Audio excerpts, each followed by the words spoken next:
Hello everyone, how are you? Hopefully you are having a good day and enjoying all the various different sessions and topics, and there's been something of use. Daniel here along with David Beard from Sage, who you probably all know. Hi there. So we are going to run this a bit like the session, if anyone had looked at the technical session.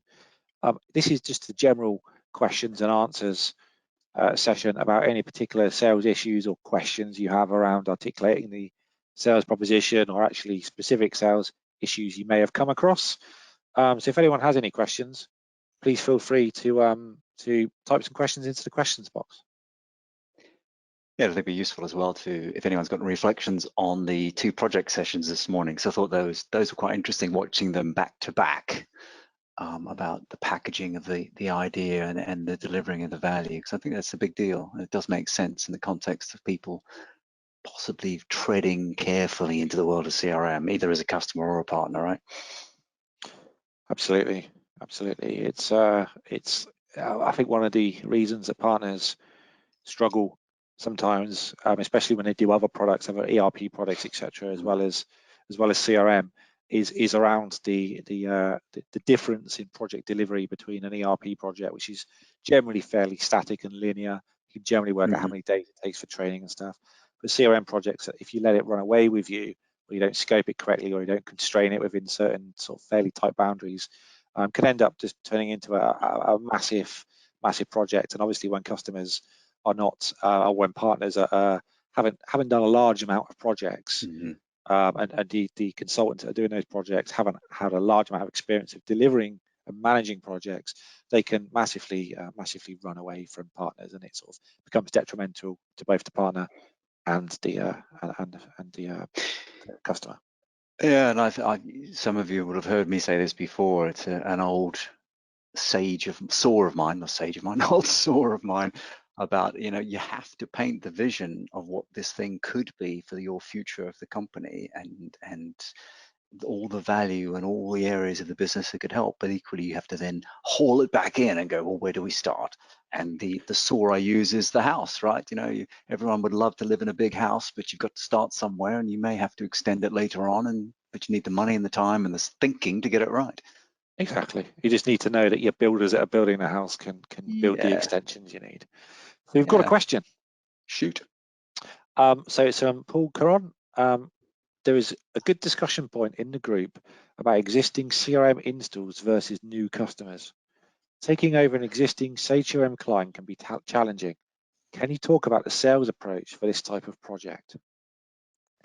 If you want me to, I can cover that one off, David. Go ahead. As you say, it's a very interesting and difficult thing to do sometimes.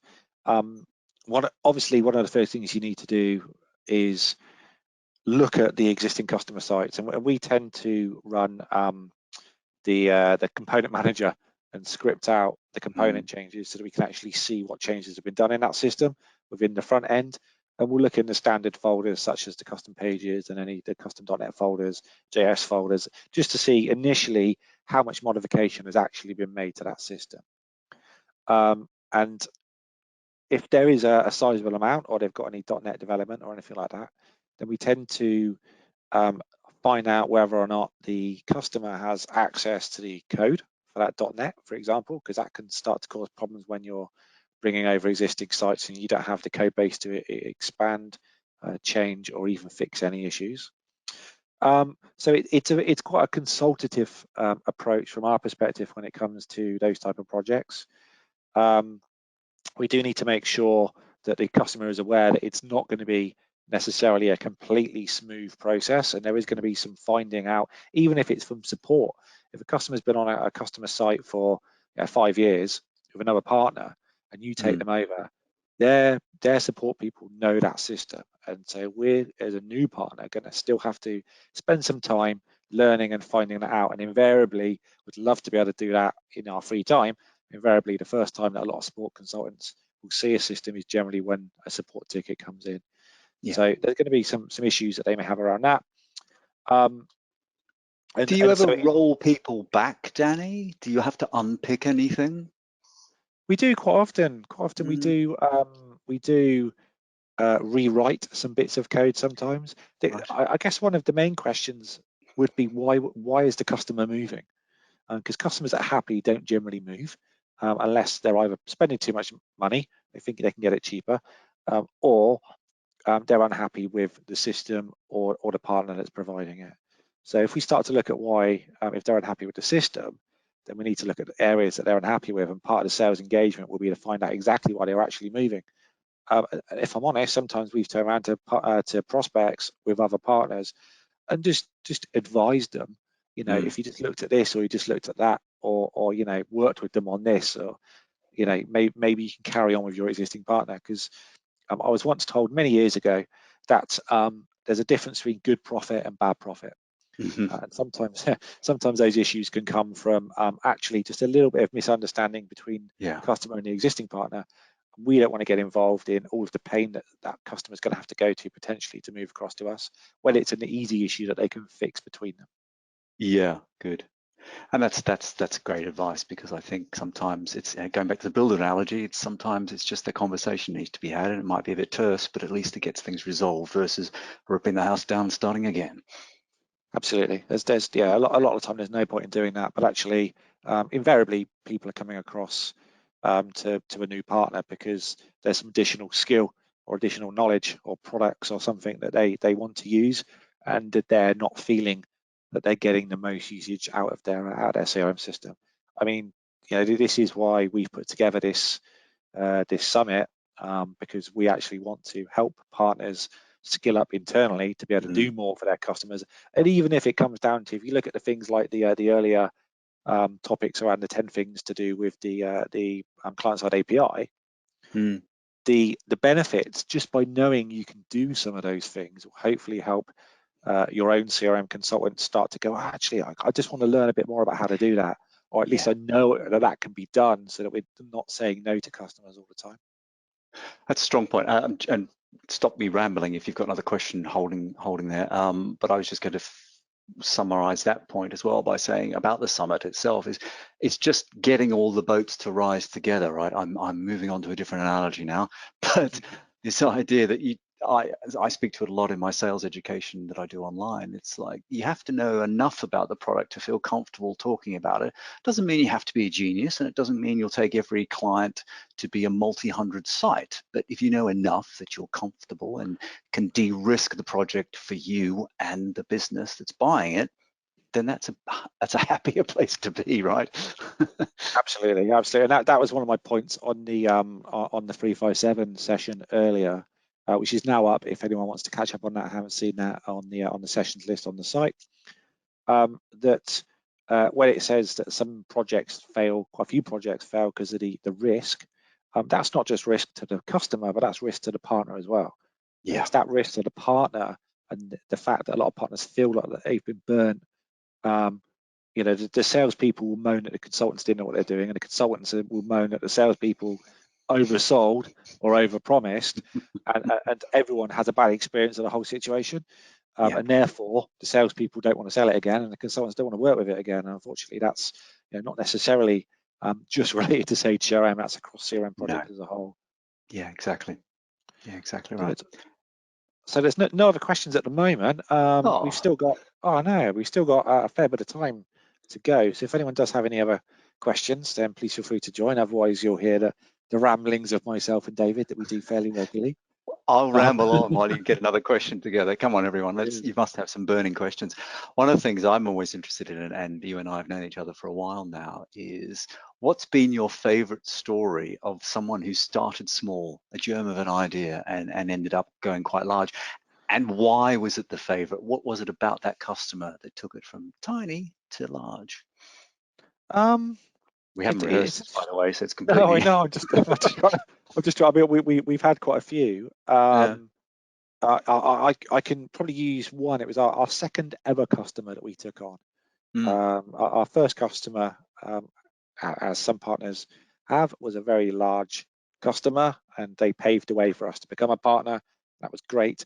But our first ever customer that we took on, outside of them, so a second customer in effect, um, started with us with a 5-user system, and the person had previously bought a CRM system off me at another company, and had tried to buy another CRM system off me when I'd left at the partner that I was at. And someone tweeted me on Twitter to find out if they could find my contact details, because someone else wanted my contact details. So it's a rather weird sales lead coming in, not even directly from the person, but from a tweet. And they started off with a 5-user system just to run their small sales team. And more and more of that company came in. We built work around sales, around marketing automation and workflowing. We started to bring in their pick, pack, and dispatch processing. We also brought in their van routes, etc. And at last count, they were at something like 65 users in the system. And it just grew from there. I was going to say the business champion. Was there one inside? Did you find you were driving them? Were they driving you? What worked there? I think it's a bit of both. I think it's a trusted advisor role we got into at that point, where we saw issues that we may have found with their system or their processes, and we very rarely turn around and say can you do this? Yes. Can you do that? Yes. We'd always ask why the customer wants it, rather than just not in a rude way, but just rather than why just are you doing what they want. What is the benefit you're trying to get? Because they're not just buying us as someone that can write some code. They're buying us as a consultative approach to use our knowledge on how to implement systems and the best practices and streamlining and all that kind of stuff. So when you start to work with people in that respect, it all comes together a lot easier, and you become a trusted partner with them, and you grow with them, and their system grows with that. So we've got a few questions coming in now. Good. Let's have it. So first question from Paul again. Test environments are critical, but we often get pushed back from the client.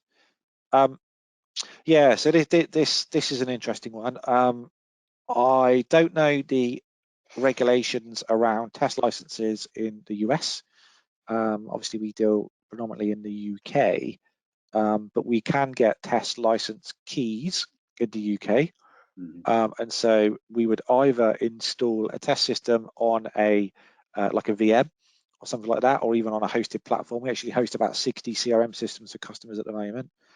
Or with a test key, you could potentially load the test system on their existing live server with a different instance name. So we've done all of those depending on budget and existing location. I can't see the question, Danny, but if it's really a commercial question on cost from Paul, I'm guessing it might be, then I don't think it's unreasonable to ask for a license key that expires in a reasonable period of time, say 3 months or whatever, to make that process work for you, right?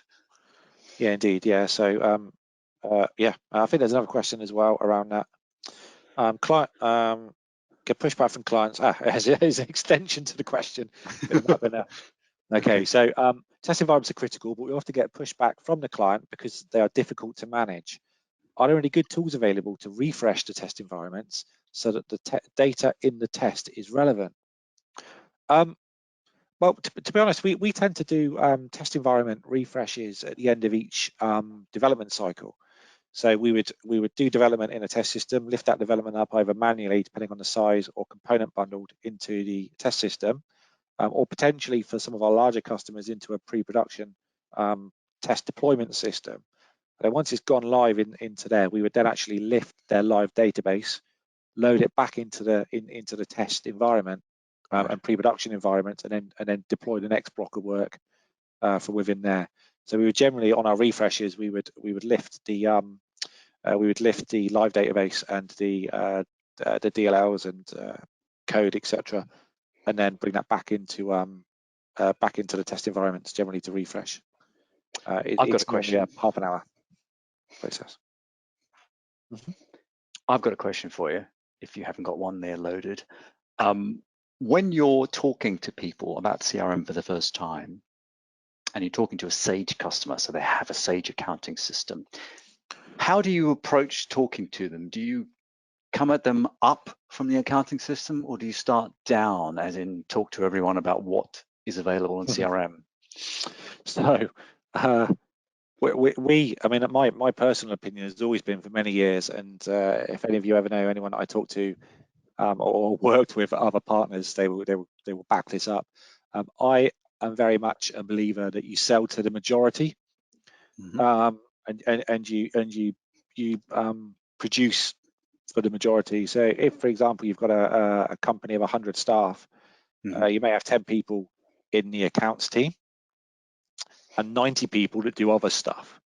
Yeah. And so personally, we would generally lead with a CRM-led proposition where we would do the work for the 90 people, and then the 10 people would get the relevant Sage Accounts product that matches their requirements, which is different to a lot of partners where they would actually they would generally look at the account system and then start to add on the CRM application. Both works, depending on if there's obviously integration with the CRM application.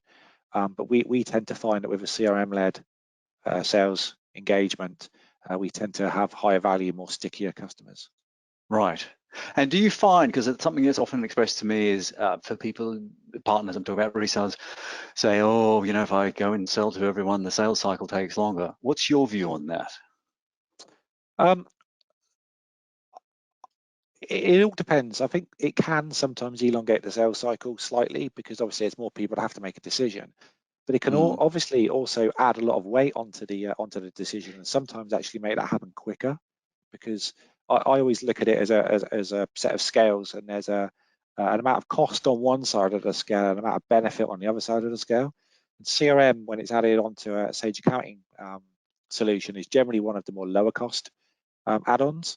And so when you're looking at adding on the most value, if we talk about this 10 people to 90 people, and suddenly from a low cost we can start to benefit 90 people, or at least show a perceived benefit over a period of time, that's loading a lot more onto the reasons to buy against cost, and it weights it much more in the favor of them actually buying the solution.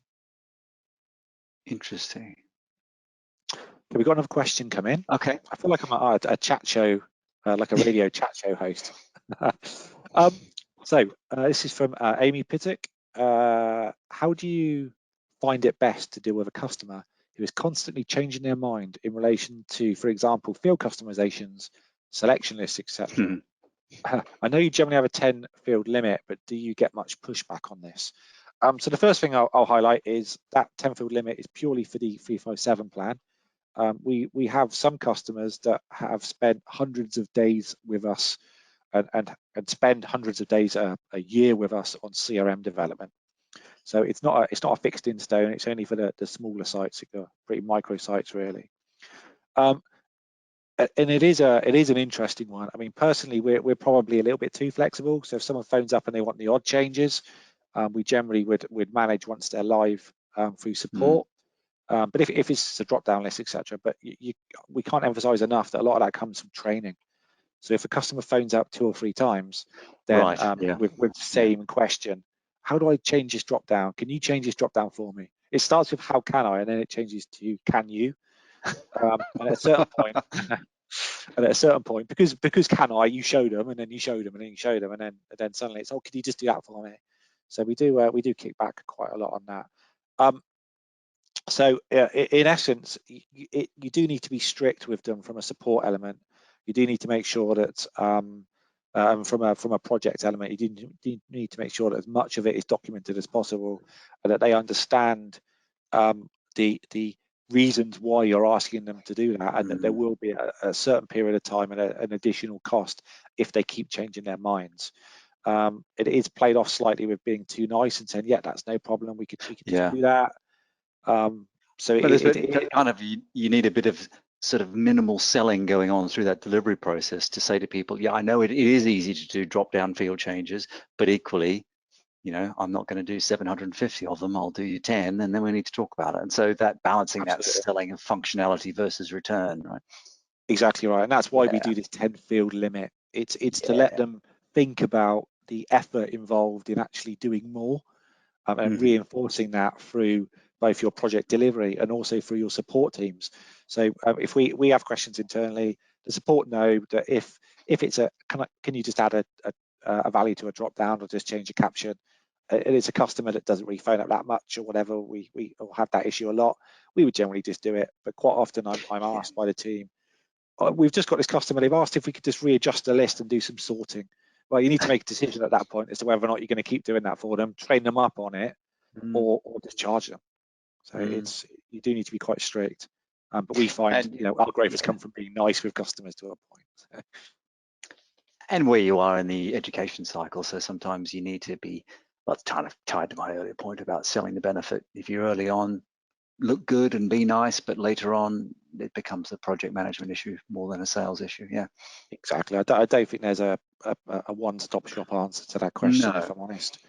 But documentation and good communication with the customer and setting out clear objectives and expectations at the start of the project and at the start of the engagement with the customer reaps benefits months and years afterwards with them. Definitely. No more questions at the moment. We've got about 10 minutes left if anyone has any other questions. I can remember, just as a reflection rather than a question, while we wait a few more, I can remember plenty of customers over the years in this role and the previous role in pre-sales where people would get terribly excited by certain features. Workflow is always the one that springs to mind, and they'd say, oh, "I love your workflow too. Let's build this process." And they come back with a 200 element list or something, and they absolutely must have this.